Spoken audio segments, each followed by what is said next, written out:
કેમ છો બાળમિત્રો ધોરણ 1ની ગણિતમાં આજે એકમ 6 વિશે આપણે અભ્યાસ કરવાનો છે.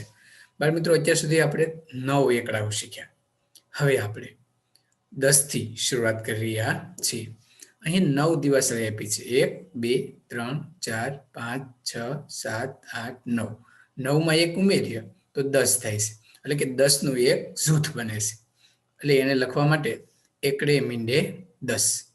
તો આ રીતે આપણે 10 9માં 1 ઉમેરીએ તો 10 થાય. તો તે તમારે ખાસ શીખવાનું છે.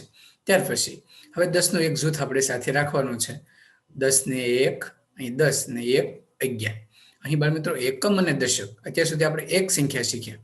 હવે બે સંખ્યાથી શરૂઆત થાય છે. એટલે કે 10ની લાઈન છે, એકડાની લાઈન છે. એટલે 10 ને 1 11. તો તમારે અહીં 11 લખવાના છે. અહીં 10નો એકડો અને અહીં બીજો એકડો આપ્યો છે. એ બંને ભેગા કરશો એટલે 10 ને 1 11. એટલે બે એકડા અહીંયા 11 થશે. 10નું એક જૂથ એટલે જૂથનો એકડો અને એક છૂટો છે તો એનો એકડો એટલે બે એકડા 11. ત્યાર પછી 10 ને 2 12. અહીં લખેલા જ છે. જો બાળમિત્રો અહીં 10નું એક જૂથ છે એટલે એક જૂથ એટલે એકડો લખ્યો અને બે છૂટા છે એટલે એની બાજુમાં બગડો લખ્યો. એટલે કે 10 ને 2 12. તો આને આપણે 12 કહેશું. ત્યાર પછી 10 ને 3 13. અહીં 10 છે, 10નું એક જૂથ એટલે એકડો અને 3 છૂટા એટલે બાજુમાં તગડો એટલે 10 ને 3 13. તો આપણે એકડે તગડે 13 અહીં લખીશું. 10 ને 4 14. એ લખેલા જ છે. 10નું એક જૂથ અને 4 છૂટા એટલે કે 10 ને 4 14. તો આ છે 14. 10 ને 5 15. લખેલા જ છે બાળમિત્રો. 10નું એક જૂથ અને 5 છૂટા એટલે કે એકડાની બાજુમાં આપણે 5 લખશું તો 10 ને 5 15 થશે. 10 ને 6 16. 10 અને 6. તો 10નું એક જૂથ છે એટલે એકડો આવશે અને 6 છૂટા છે એટલે અહીં છગડો લખવાનો થશે. એટલે તમારે અહીં એક જૂથ છે એટલે એકડો અને બાજુમાં છગડો એમ 16 લખવાના થશે. તો મિત્રો તે તમે તો સરસ રીતે લખો છો. ત્યાર પછી 10 ને 7. અહીં 7 છૂટા છે.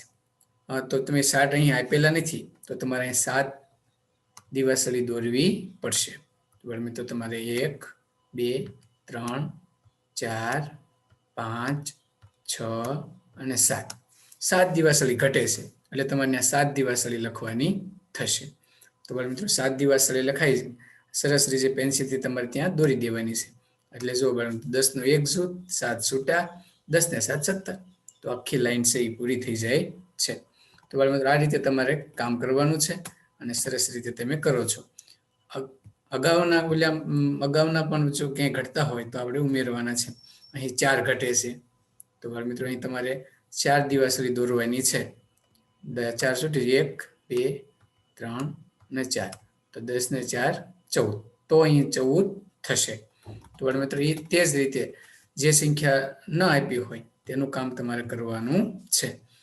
ઉપર જોઈએ ઉપર છે એ આપેલું છે તે સંખ્યાઓ તમારે ત્યાં લખવાની છે. તો મિત્રો 10 ને 5 15, 10 ને 6 16, અહીં 10 ને 7 આપણે શીખ્યા. અહીં 10 અને 8 તો અહીંયા 18 લખવાના બાકી છે.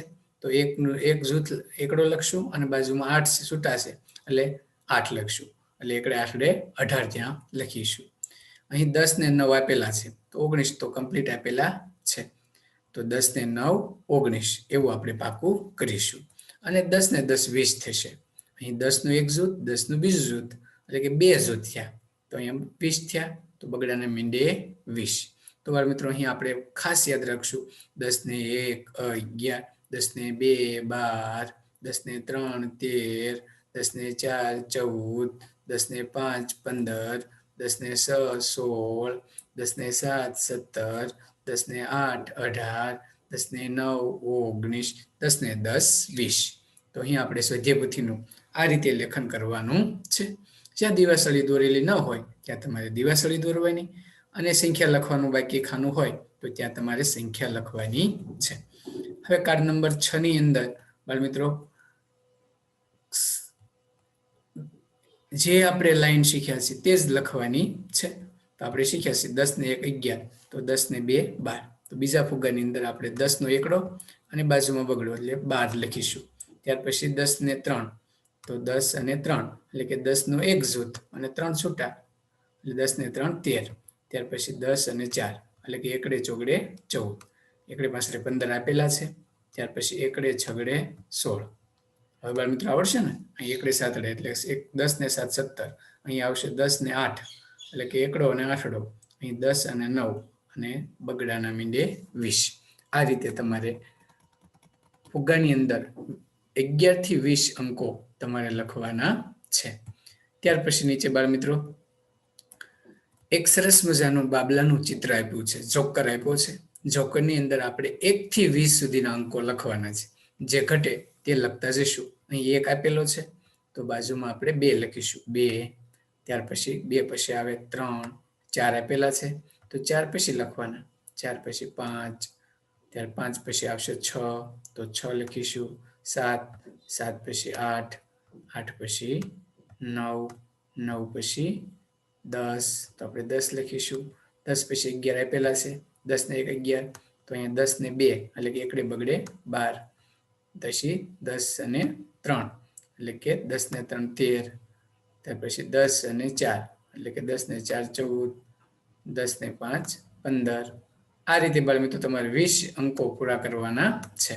અહીં 16 આવશે, 17 આપેલા છે એટલે 18, 19 અને 20. તો અહીં 20 અંકો તમારે સરસ રીતે પૂરા કરવાના છે, પાકા કરવાના છે અને શીખતા જવાના છે. તો આ રીતે બાળ મિત્રો તમે 11 થી 20 અંકો અને 10 સુધીના અંકો તમામ આપણે પાકા કરી લઈશું. સરસ રીતે તેને લખીશું અને મહાવરા માટે હું એક કસોટી લઈશ. તે પણ વિડીયોની જમણી બાજુ ઉલટો ત્રિકોણ છે ત્યાં ક્લિક કરી અને કસોટી તમે આપી શકશો. આવજો બાળ મિત્રો.